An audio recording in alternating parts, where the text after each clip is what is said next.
Hello, I'm Katherine Ware, Curator of Photography at the New Mexico Museum of Art, where we will be opening the exhibition Breathtaking in March 2021. The show brings together the work of 18 contemporary artists, all exploring the fundamental and ephemeral subject of breath.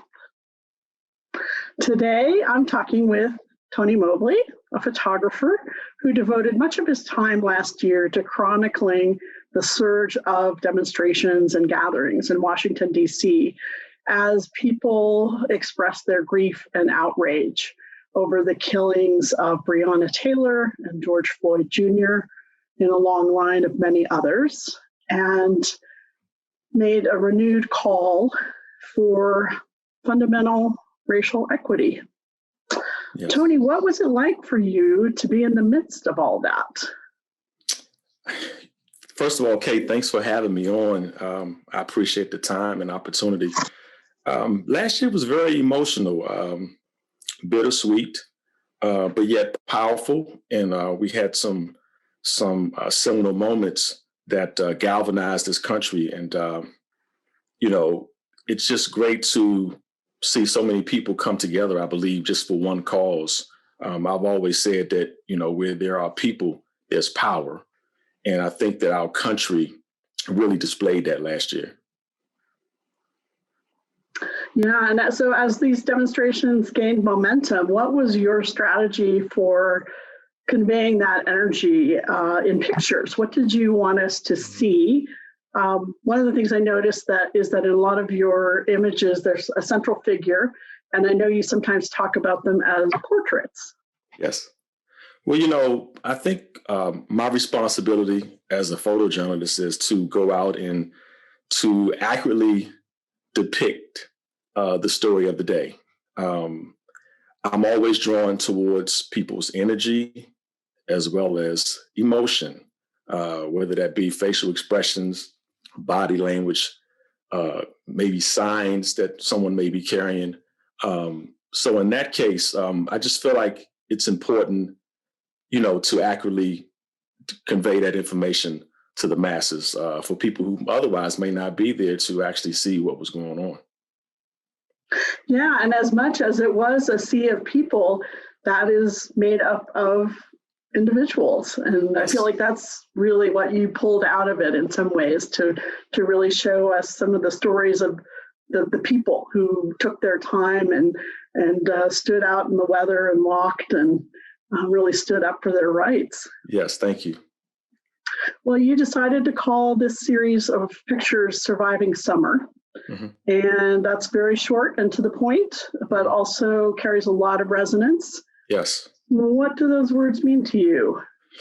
When I think of last year, Kate, I'm immediately kind of like brought back to March of last year, once we recognized that we were at the beginning stages of a pandemic. And if you recall, a lot of the health experts were saying that, we should be out of this perhaps in November or December.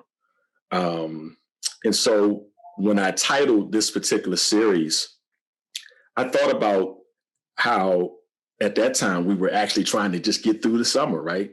We were dealing with the pandemic. We were dealing with the unstableness of our government. And we were also dealing with a lot of social injustice and systemic racism that has been obviously present in this country for the last 400 years. So with that being said, at one point we were just trying to make it through the summer. And when you think of it, I remember when I was a kid, we always thought about making it through winter, right? Winter is when you have the bad weather, you have ice and things of that nature. Summertime is normally the time when people can get together, family reunions, catch up on time, vacations. And so I just thought it was an appropriate title for what we went through last year. I love that it encompasses all of that, but it also has that really sharp meaning that as a Black American, there are times when you don't know if you're going to survive. And that's part of the message. Right. You just don't know. And like I said, we all as Americans look forward to warm weather. We look towards the summertime. And to think that last year was a situation where we just had to survive the summer, like you said, it just resonated with me in a different way, considering what we all had in front of us as a country. Yeah.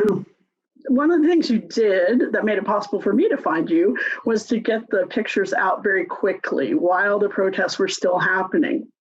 So there was a sense of it being a news feed in some ways. But I was curious, from your perspective, what is the power of a picture in a time like this?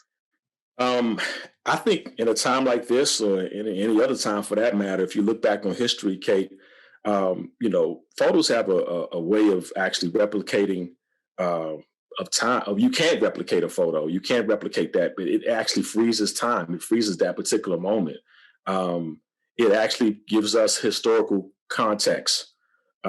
It's nice to hear and read about something per se that happened, but when you actually can see a photo or an image of some historical moment, especially an historical moment that has some sort of galvanizing event surrounding it, there's nothing better contextually to me that you can learn from, and it creates to me ideas of what we want to see in our future, and it also allows us to see as a people and as a country what we've actually been through in our past, so that hopefully perhaps we won't have those same, I guess you could say, errors in life.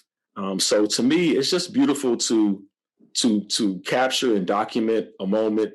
A friend of mine calls it a frozen moment in time. You can't replicate that.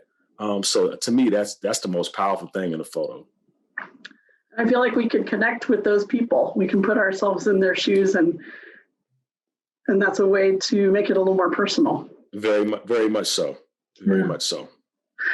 Well, thank you, Tony, for sharing your insights and your experiences. And I really look forward to having your work on view in the breathtaking exhibition at the New Mexico Museum of Art in Santa Fe. Thank you so much. I appreciate you, Kate. It's been great working with you, and I look forward to the exhibit. I'm really excited about that. So thank you guys very much. And to all of the curators at the museum, thank you all. God bless.